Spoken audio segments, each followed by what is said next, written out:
बेटी से रिश्ता। कहानी मयंक और विभा की है। मयंक एक अच्छी नौकरी करता था, लेकिन विभा की जाति का ना होने के कारण विभा के माता पिता शादी के लिए नहीं मानते हैं। पर जब दोनों अपनी मर्जी से शादी कर लेते हैं तो क्या है विभा, 6 साल हो गया है शादी को, लेकिन एक दिन नहीं गया कि तुम माँ पापा को याद कर परेशान नहीं होती। मैं कितनी कोशिश करता हूँ कि तुम सब भूल जाओ। कोई नहीं भूल पाता है मयंक। माँ पापा को कोई कैसे भूल सकता है। तभी सास का फोन आता है। मान लो विभा से बात कर लो, आज उसे अपनी माँ की बहुत याद आ रही है। बेटा विभा, मैं आ जाऊं? हम दोनों चलेंगे तेरे माँ पापा के पास। बोलो। ना माँ जी, वो आप लोगों को कुछ बोलेंगे तो मुझे और भी बुरा लगेगा। आखिर आप भी मेरी माँ ही तो हैं। अरे सुन लेंगे ना यार, कोई बात नहीं, बोलेंगे ही ना। चलो माँ, मैं फोन रख रहा हूँ। वो क्या है ना, आज विभा को लेकर डॉक्टर के पास जाना है। बहुत दिनों से इसके सर पर लगातार दर्द हो रहा है। अरे हाँ हाँ, ले जा बेटा। सर दर्द को हल्के में नहीं लेना चाहिए।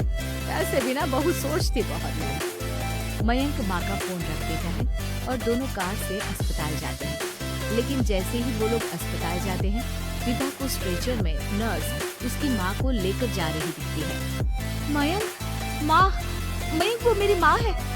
इतने सालों बाद देखी भी तो इस हाल में मैं उनके पास जा रही हूँ। अरे रुको, कहीं वो लोग तुम्हें देखकर और परेशान ना हो जाए, या फिर तुम्हें कुछ बोल ना दे विभा, तुम फिर परेशान हो जाओगे। मयंक कैसी बात कर रहे हो, वो माँ है मेरी। विभा पास खड़े अपने चाचा चाची से बात करने की कोशिश करती है, लेकिन वाह, तेरे जैसी बेटी जिसकी हो वो तो मर ही जाए तो अच्छा है।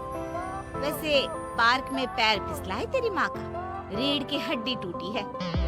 रिद्धि को चाची की बात का बिल्कुल बुरा नहीं लगता। शायद वो सुन ही नहीं रही थी कि चाची क्या कह रही थी। वो सीधे माँ के कमरे में जाती है। कौन है आप?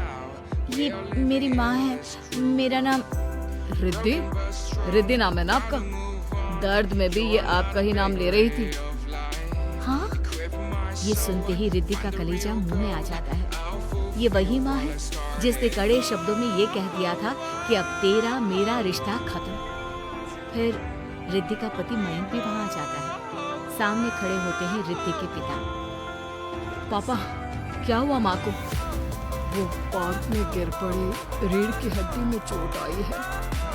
रिद्धि पिता की तरफ देखती है, लेकिन पिता मुंह फेर लेते हैं। माँ दर्द में मेरा नाम ले रही थी। मेरी माँ मुझे याद कर रही थी मयंक। मैं माँ को कुछ नहीं होने दूंगी, देख लेना। हाँ रिद्धि, हम मिलकर माँ का ख्याल रखेंगे, उन्हें फिर से खड़ा कर देंगे। लेकिन भैया कहाँ है? रिद्धि पिता के सामने जाकर खड़ी हो जाती है। पापा, भैया कहाँ है? वो अमेरिका में है, वो नहीं आ पाएगा। रिद्धि फिर माँ की ओर ध्यान कर लेती है। उस पूरी रात रिद्धि माँ को देखती खड़ी रहती है। पिता मन ही मन सोचते हैं, जब इतना ही प्यार था तो क्यों चली गई किसी एक अजनबी के लिए हम सभी को छोड़कर। तभी डॉक्टर बाहर आते हैं। आपकी वाइफ को होश आ गया है, क्या मैं उनसे मिल सकता हूँ?